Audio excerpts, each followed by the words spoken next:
Double Dealing. Written by Alex Nava. Fade-in.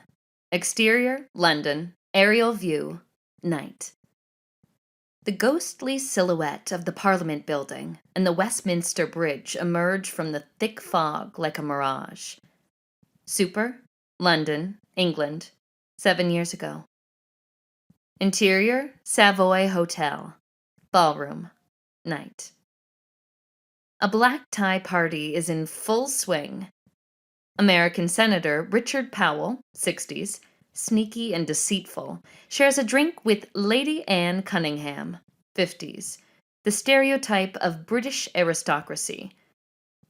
And Alexei Ivanov, 60s, a stern member of Russia's upper class. He's 20 minutes late. She stands up, ready to leave. Powell grabs her arm to stop her. She stares him down. He immediately lets go of her and takes a step back. No words needed.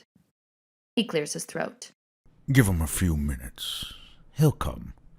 He needs us. And we need him. She sighs. Powell scans the main entrance like a hyena looking for an opportunity. The sense of relief washes over him as he sees Robert Flagg, 60s, entering the room. Flagg, in a desperate attempt to keep his playboy image, marches into the opulent room flanked by two Barbie doll-like women, young enough to be his daughters. Flagg wears a hefty Rolex and a gold bracelet. He's as wealthy as he's tacky. Powell rushes to meet him. Robert, so glad you came. There are some people I'd like you to meet. Senator, always a pleasure. Flagg signals his two young escorts to leave him alone. Powell guides Flagg towards the far end of the ballroom. I still think it was a bad idea. Powell joins his small group. Allow me to introduce you to my good friend, Robert Flagg. Oh, yes, Mr. Flagg. We've heard a great deal about you. Ivanov glances at the two women that came with Flagg. You're always surrounded by such beautiful ladies. Flagg smiles with pride. What can I say? I was born with good taste. The senator told us that you're looking for a solution to your momentary cash flow problems. Well, I wouldn't call it problems. It's just a hiccup. Made more difficult by the fact that most banks consider you a high-risk investment.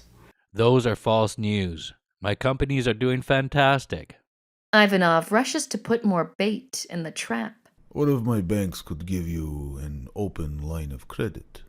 Flagg's eyes zoom in on Ivanov. Of course, it would be a lot easier if it wasn't for those pesky restrictions the United States imposed on my country.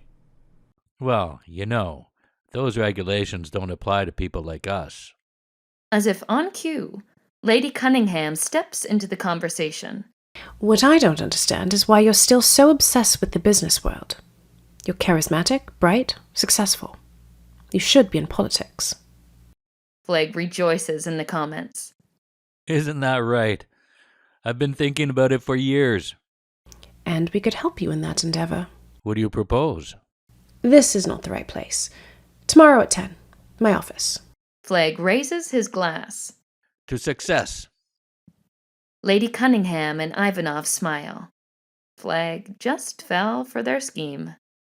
Behind them, a huge window offers the perfect view of the Thames, weaving its way through the city. Exterior, Buenos Aires. Aerial view, night. The Rio de la Plata extends as far as the eye can see. The lights of the sleek modern buildings shimmer over the waterway. Super, Buenos Aires, Argentina, present day. Exterior, Mercado de Abasto, night. Bert Walsh, 30s, dashes down an avenue.